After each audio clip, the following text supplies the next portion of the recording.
Greetings, super friends. Jonathan Levy here, and I am completely energized. I just got off of an amazing call, which you are about to see, with my new super friend, Niels. Niels has a great story because it's very different from the typical success story. Niels didn't really have difficulty learning, so to speak, but instead he had just completely lost his passion. School and the school system had completely beaten it out of him to where he did not enjoy learning anymore, and yet he wanted to learn. He wanted to reignite that passion. So fortunately, Niels discovered our course completely by accident and was able not only to reignite that passion, but as you guys will see, double his reading and triple his comprehension. So it's an incredible story. He has a couple of really important key takeaways that I want you guys to pay special attention to because it is an area where a lot of people go wrong and get stuck in the course. So why don't we go ahead and meet Niels?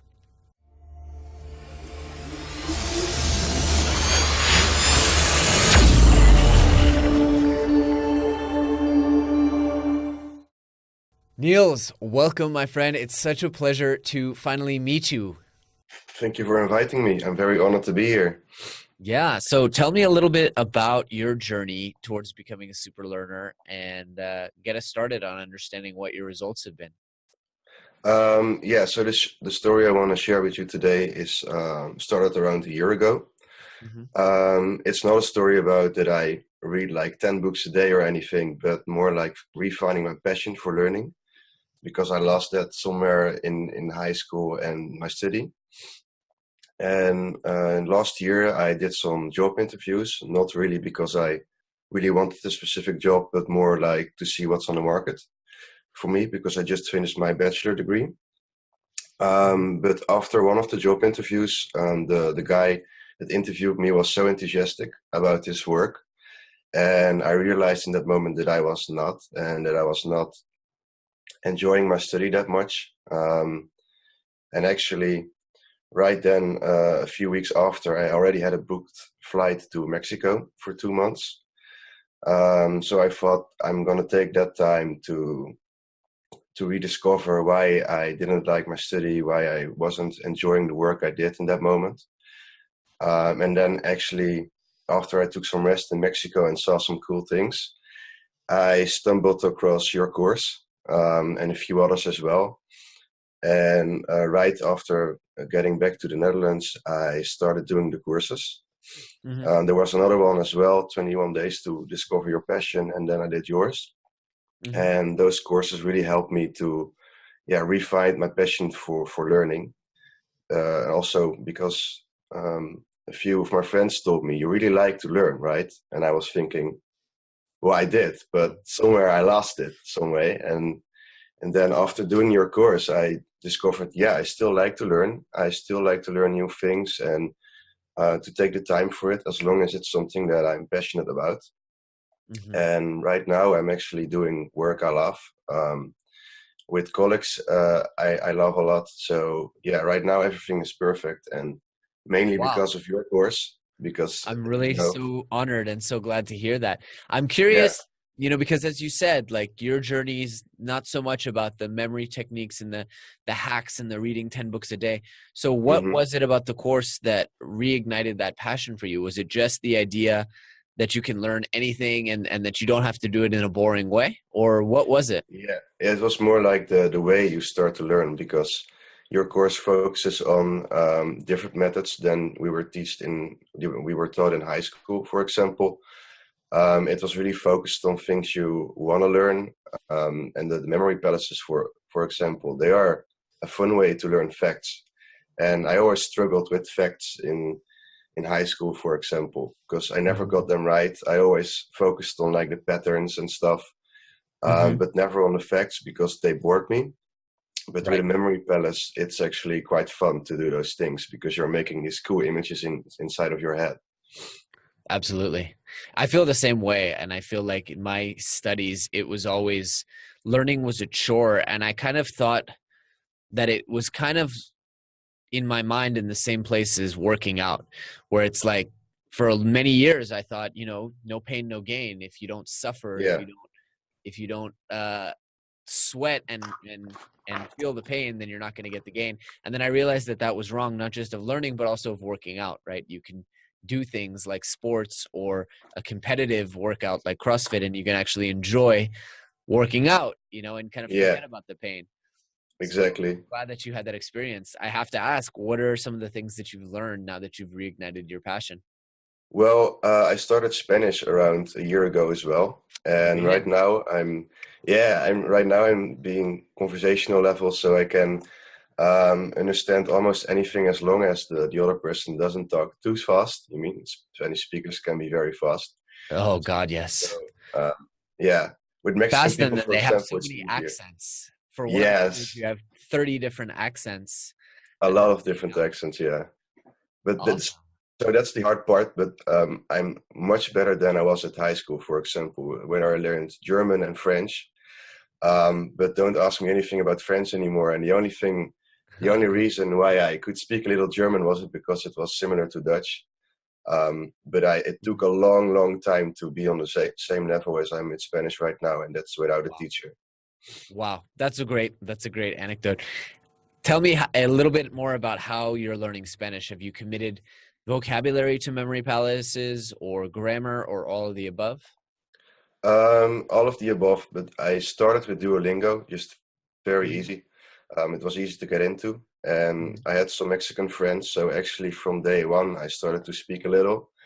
They taught me to flirt and to swear, so it was important not to mix those two up. Quick wins. Yeah, of Quick wins, course. yes. And actually, like this is also a tip from Benny Lewis: just speak from day one, and that definitely helped me a lot to just speak Yeah, from day one. Because absolutely. I also took his course a while Oh, ago great. already. Hmm. And then after Duolingo and those small conversations, I started to focus more on reading for Hmm. vocabulary. So everything I read that I didn't know and felt was important to me, I put in an app called Quizlet, and I just Hmm. learned those words a lot. And then after that, I started doing podcasts, mainly That's for awesome. listening comprehension and also some grammar. Now, And of Quizlet course, is Netflix. yeah, Netflix is a really good one with the subtitles. Yeah, Now you can choose subtitles in like 10 different languages. So sometimes I'll yeah, watch like Russian films with Russian subtitles. yes, Quizlet exactly. is like Anki, but more usable as far as I understand. I haven't used it Yeah. myself. Yeah, I have used Anki for a short period, but I thought it was less usable on Quizlet. But Yeah. I have to say that the how's the technique called with the cards again? Like Ah, that the you get. Lightner system. Yeah, it's better on Anki than on Quizlet, but I I see what hope you they mean. will improve it. The spaced repetition kind of algorithm. Yes, exactly. That's Anki is the best in that one. Yeah, and we recently sent out. This is exactly why we sent out and encouraged people to support Gabriel Weiner's Fluent Forever app, because he Mm-hmm. wants to build a language based improvement over Anki and preload a lot of the language cards in. So Yeah. we're really excited about that project coming out. Niels, I want to ask you, what are some tips that you would have for other students to ensure that they have success like you and are able to reignite the learning passion? Um, Good question. I think definitely focus on things you like to do. So if you're, for example, in a Yes, study and you don't like every subject, you can always learn something on your own. Like if it interests you, you're gonna like it and you're gonna learn faster as well. Definitely. absolutely. Absolutely. Um, and really do the iSacate exercise because it helps a lot with speed reading as well.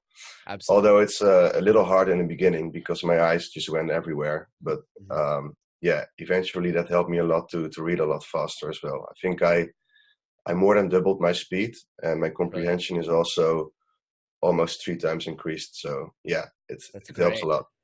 I'm so glad to hear that. And what I like about your story and what I'm so excited to share with others is that you did not make the mistake that many people, including myself, make, which is focusing so much on the games and on the exercises that we give.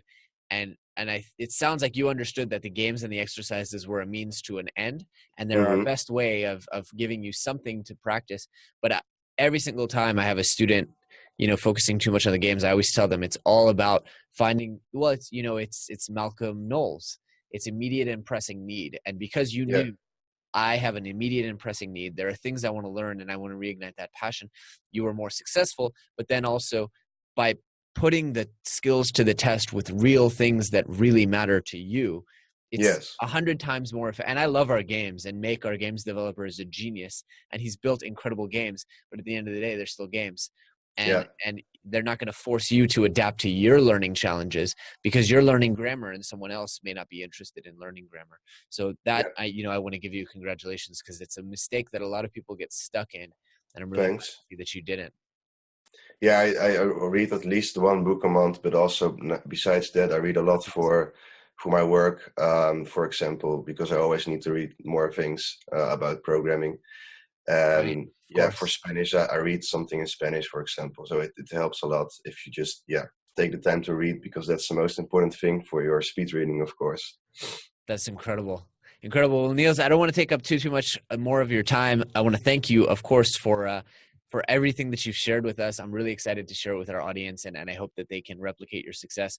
What is, I guess, the last question I want to know, what's next for you? What's next for me? Well, definitely I'm going to finish Spanish. And actually, I'm doing right now a first aid course, and it ends this week. So after that, I want to start a new course, but I haven't decided which one yet. So I'm gonna try music, because we can experiment together.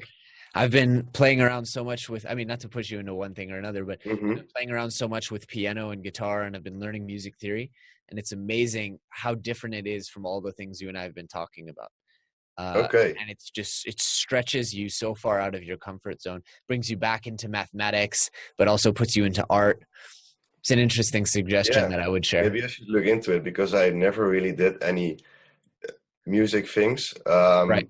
But yeah, I've heard from a lot of people that it can be very opening your mind. So yeah. Awesome. Well, whichever way you go, I want to wish you a lot of success. And again, I want to thank you so much for sharing your story with us. Thank you for having me, and for making all those great courses. My pleasure. All right, super friends, that is all for this week's video. If you guys would like to learn more about accelerated learning, speed reading, memory, or any of that good stuff, well, do take a moment to check out a completely free trial of my SuperLearner MasterClass. You can just hit the link below, no credit card required. Also, make sure to like, comment, subscribe, and share this video. Thanks for tuning in. See you guys next week.